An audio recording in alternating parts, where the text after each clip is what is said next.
Hello guys, welcome back to my channel. তো চলে এলাম আরও একটি নতুন ইন্টারেস্টিং ব্লগ ভিডিও নিয়ে। তো আশা করি সবাই ভালো আছে আর আমিও খুব ভালো আছি। আর তোমরা তো বুঝেই গেছো যে আমি কোথায় যাচ্ছি। আর আমার একটা ছোটোবেলার স্কুল ফ্রেন্ডের একটা বিয়ে আছে, তো আমার বাড়ির কাছাকাছি বলতে গেলে। তো তার বিয়েতে আজকে যাবো বলে রেডি হয়ে চলে এসেছি আমি আর আমার ভাই। এখানে নাচিন্দায় চলে এসেছি, এখানে কিছু গিফট কিনবো বলে। মানে কি বলবো, সুন্দর করে বাড়ির থেকে বেরোলাম। আর এখানে চুলটা বাইকে করে এসেছি বলে চুল পুরো পাখির বাসা হয়ে গেছে। তো যাই হোক, ফাইনালি পৌঁছে গেছি বিয়ে বাড়িতে। আর কি বলবো, এই যে ঘুমনির বিয়ে, ঘুমনি নামটা সত্যি কথা বলতে আমি জানি না, জানতামও না যে ওর ডাকনাম ঘুমনি আছে। যাই হোক, ডাকনাম কি নাম জানি না, মোটামুটি ওর ভালো নাম হচ্ছে ঈশিতা, এইটুকু জানি। আর ঘুমনি নামটাই প্রথম দেখলাম। তো যাই হোক, ডেকোরেশনটা দেখো গাইজ, ও লাভলি, বলার মতো না, খুব সুন্দর। মানে কি বলবো, মন ছুঁয়ে যাওয়ার মতো ডেকোরেশন হয়েছে। আর যাই হোক, ভিতরেতে যাওয়াই যাক। আর তোমরা কিন্তু ভিডিওটা কেউ স্কিপ করবে না, সম্পূর্ণ ভিডিওটা দেখতে থাকো, আশা করি সবারই ভালো লাগবে। আর এই দেখো, এখানে চলে এসেছি। মানে কি বলবো, এখানে ওয়েট করছিলাম, ভিডিও করছিলাম। আর এখানে রিতার সমস্ত ফ্রেন্ড সবাই এসে হাজির হয়ে গেছে। আর রিতাকেও খুব সুন্দর লাগছে, বলার মতো না। আর ওই দেখো, আমি ওকে বলছিলাম হাই কর, ও দুটো গিফটের প্যাকেট নিয়ে দাঁড়িয়েছে, একটা আমার একটা ওর। তো সেম কালারের গিফট প্যাকেট হয়ে গেছে। আর যাই হোক, এখানে মানে কি বলবো, এখানে ঢোকার মুখটাই কি সুন্দর একটা মূর্তি দিয়েছে, লাভলি। মানে কি বলে, এত সুন্দর যে বলার মতো না। আর এখানে ডিজাইনটাও খুব সুন্দর, বাটারফ্লাই একটা ডিজাইন। আর এখন বিয়ে বাড়িতে পৌঁছে গেছি। মানে কি বলবো, মানে ডেকোরেশনটা জাস্ট অসম। মানে কি বলে, এত সুন্দর ডেকোরেশন যে বলার মতো না। যাই হোক, খুব সুন্দরই লাগছিল। আগে এইসব ভিডিও করে তারপরে যাব মহারানীর কাছে, ওকে এখনও পর্যন্ত দেখিনি। তো যাই হোক, আমি কিন্তু সকালবেলা বোনের বাড়ি থেকে এলাম, এসেই একদম চলে এলাম সন্ধ্যার সময় বিয়ে বাড়িতে। তো যাই হোক, এখানে চলে এলাম মহারানীর কাছে। আর এখানে সাজুগুজু করছে। মানে বিয়ে বাড়িতে ঢোকার সময় সত্যি কথা বলতে কয়েকজনের মুখে শুনলাম যে মেয়ের বয়স একদম কম, বাচ্চা বয়সে বিয়ে হচ্ছে।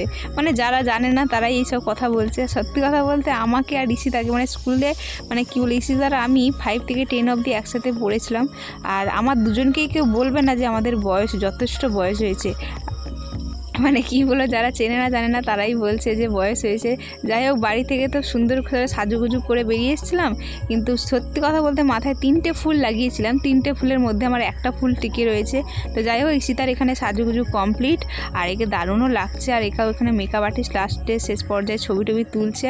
আর ওকে সত্যি কথা বলছি পুরো বাচ্চা বাচ্চা লাগছে, কি বলবো। আর ওর বরটা পুরো ওরকমই, মানে সেম, মানে ও যেরকম রোগা ওর বরটাও ঠিক সেম টু সেম, মানে ওরকমই রোগা। মানে দুজনকে মানিয়েছে বেশ, মানে খুব সুন্দর বানিয়েছে। আর এখানে দেখছো সবাই খেতে বসে গেছে, যে রিতার পর মানে জামাইবু বসে গেছে খেতে। এখানে আরেক দিদি আছে, জামাইবু আছে, মোটামুটি সবাই খাচ্ছে। আর কি বলবো, আমি আর রিতা মোটামুটি ছবি তুলতে, ভিডিও করতে, এইসব করতেই ব্যস্ত আছি। আর মানে কি বলবো ভাই, বলার মতো না। এখানে জামাইবুকে বলছি তোমরা একা একা খাও, বলছে তুমি কেন খাচ্ছ না, তোমরা কেন খাবে না। আর কি বলবো, রিতা লাস্টে বলছে যে আমার দুজনেই ভিডিও করার চক্করে ভাই আমরা কিছু খাইনি। আর সত্যি কথা বলতে আমরা বিয়ে বাড়িতে বা কোনো অনুষ্ঠানে গেলে আগে খাওয়ার দিকে থাকি না, আমরা কোথায় ছবি তুলবো, কোথায় ভিডিও করব, কোথায় কি করব, মোটামুটি তারপরে যদি সুযোগ থাকে তো তারপরে খাই, না হলে খাই না।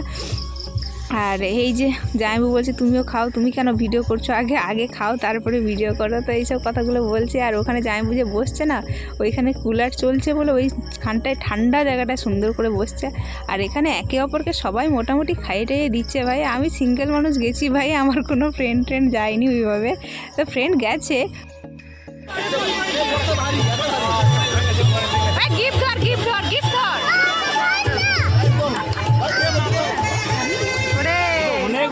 পুচকি বরটা পুরো পুচকি। রিতা তোর গিফট নিয়ে যাই। তারপরে তো বর চলে এলো। আর বর আসার সাথে সাথে বর মশাইকে আর ছাড় দেইনি, একদম বরের সাথে বসে গেছি ছবি তুলতে। আর এইদিকে আশেপাশে সবাই কে কী যেন বলছিল, কার কথায় উত্তর দেবো, কার কথায় যেন হাসছিলাম, আমি নিজেও জানি না। তো যাই হোক, এখানে কয়েকটা ফটো তুললাম। আর বর তো খুবই লজ্জা পাচ্ছিল। আর এখানে পুনরায় আমি আবার চলে এলাম ঈশিতার কাছে। তখন এসেছিলাম কিন্তু গিফটটা দিতে পারিনি, সুযোগ হয়নি, তাই জন্য আবার চলে এলাম গিফট দিতে। তারপরে এখানে বলছিলাম যে তোর বরকে পটি নিলাম, তো ওই জন্য হাসছিল। আর যাই হোক, এখানে ফাইনালি এখানে গিফট দেওয়ার পালা। তো গিফট দিলাম। আর কিন্তু তোমরা কিন্তু কেউ ভিডিওটা স্কিপ করবে না, ওর বিয়ের ভিডিওটা সত্যি কথা বলতে আমি করতে পারিনি, আমি ওর কাছ থেকে নিয়েই তোমাদের শেয়ার করলাম, এক ঝলক দেখে নাও।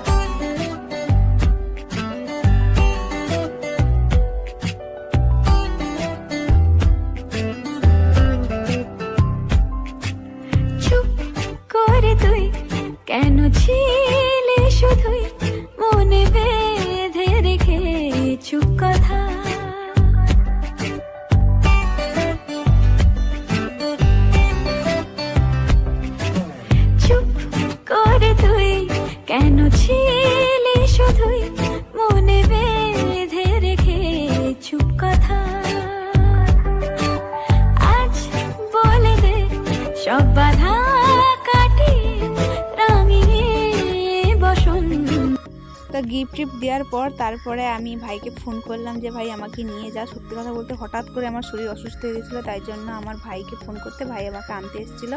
তো চলো গাইস, আজকের ভিডিও কিন্তু এখানে শেষ করছি। দেখা হচ্ছে পরের কোনো ভিডিওতে। ততক্ষণে যেন সবাই ভালো থেকো, সুস্থ থেকো, আর যাওয়ার আগে প্লিজ লাইক কমেন্ট করে যেও।